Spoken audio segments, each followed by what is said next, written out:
anything out there that's going to give the true story of 9/11 truth.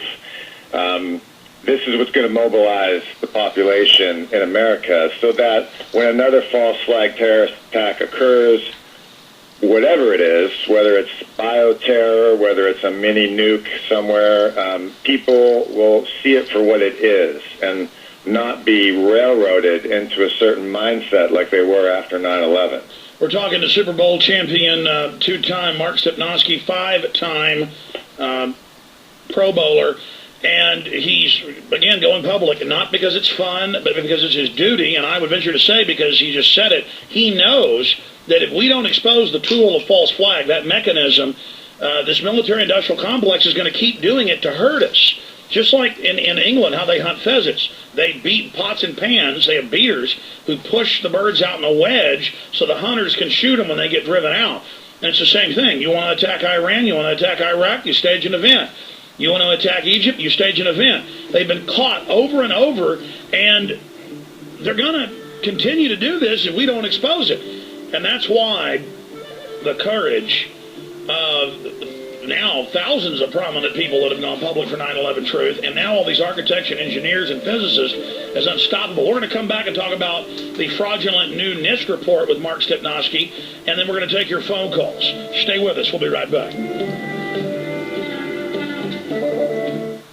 On September 11th, 2001, along with... had his hand over the radio while he was getting a count. Silver $50. So what are you waiting for? Get the fact. $2 or military fuel. Talk about false flag terrorism. It breaks that tool that the Black Ops... $2 or military... Time Pro Bowler, Mark Steponski on the line. I remember sitting around watching the Cowboys play and rooting for Mark. And now I'm rooting for him in a much more important way, and that is his courage. Speaking out for 9/11 truth, there's ballot initiative in New York to get a new investigation going or expose that, a grand jury. There's a lot of different initiatives. There's marches going on, events coming up in New York next week that I hope folks go to. And let's talk about that ballot initiative first, and then I want to get into the NIST report, Mark. Yeah, obviously, since we're coming up on the anniversary of 9/11, there's a lot of activities going around to highlight the fact that the official story is untrue. One of those is in New York City. It's a 9/11 ballot initiative. This is a way for, it's obvious that, like I said earlier, that we're not going to get a proper investigation through government channels. But this is a way for the people of New York City to create a new 9/11 commission, an investigation of the events, which would have subpoena power. It would have some legal authority. Volunteers in New York City have been going around getting signatures on petitions. They needed a minimum of 30,000, which they just recently achieved. So that was great news. And now these petitions will be submitted to the New York City clerk and New York City Council. And with a sufficient amount of signatures, this being above 30,000, they will be able to present this, and then it can become an issue, a topic on the ballot. I believe it would be part of the 2009 ballot for mayor, the election of mayor in New York City, where citizens can vote for themselves. They can make their voices heard that they think it is necessary as citizens of that city, as voters of New York City, to demand a new investigation, one that actually has some teeth. Absolutely, and it shouldn't just be New York. We need lots of grand jury, type public investigations, both governmental, non-governmental, to draw this out publicly and continue to expose it. Everything is a step, to use a football analogy, for more yards to get a new set of downs towards the touchdown, bringing these criminals to justice. And even if we never bring them to quote, justice by sending them to prison, by publicly convicting them in the court of public opinion and by educating the public about false flag terrorism, it breaks that tool that the Black Ops continue to use. Mark, your take on that? Yeah, without a doubt. It's all a question of, just mobilizing the masses. I think a lot of people fall into a defeatist attitude of, what can I do? How can I make a difference? I'm only one person. Well, just by signing that petition, just by signing your name on that piece of paper, you are in effect saying, look, I don't believe in what the government is telling me. I don't believe the lies that I'm being told in corporate media. I demand a new investigation. This is one way for people to have their voice heard, people who otherwise might feel powerless.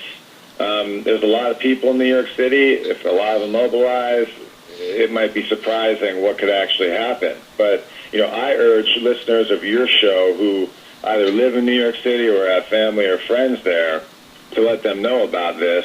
They can look it up on www.nyc911initiative.org and find out anything they would like to about this movement. But I think that right now it's moving along very nicely, and should it succeed in any degree, it'll be a big step forward. It really could be a breakthrough. Yeah. And a lot of people have this loser mentality of, there'll never be corruption.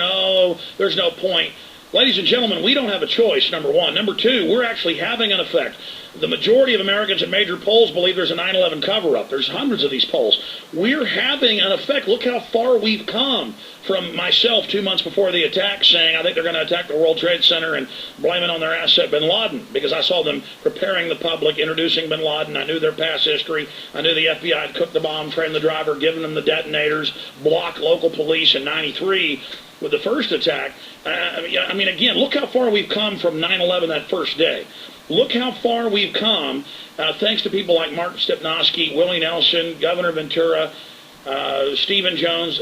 Now, I'm going to skip this break for Infowars.com, listeners. For everybody else, we'll be back in 3 minutes, but because I don't want to waste any time that we've got with Mark Steponski today. But Mark, that NIST report, they delayed it 3 years. The people on the government NIST board are involved in explosive thermite research. They're experts. They're involved in government contracts. And then they had to pull back. They had to say, okay, our last 5 reasons for the towers falling and Building 7 falling are wrong. It's not fuel oil tank. It's not bad building construction. It's not fires. It's not... No. They gave a new reason, a new syndrome, a new phenomenon. We're going to cover that right now with Mark Steponski. Stay with us.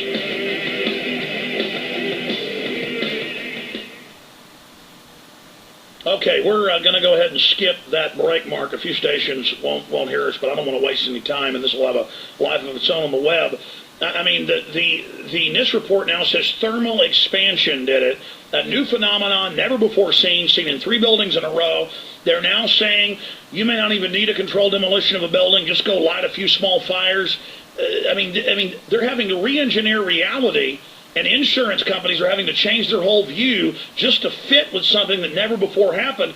Just like they've had thousands of taser deaths worldwide, they've now announced they believe it's a syndrome that the taser scares the person and makes them have a heart attack, Mark. I mean, now the BS, like claiming Russia attacked Georgia 3 weeks ago when it's admitted that the U.S.-backed Georgians attacked first. I mean, we're entering like an Alice in Wonderland. The propaganda is getting so crazy. Can you comment on that?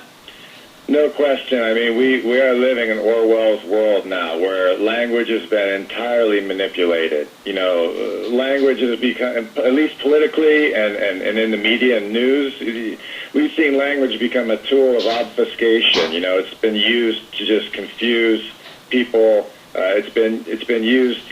These slogans that the Republican Party comes up with. It's just a bastardization of the language. It's obviously with this NIST report, you can see them in full damage control mode. It's obvious they've been stonewalling for years now. They're forced to release something.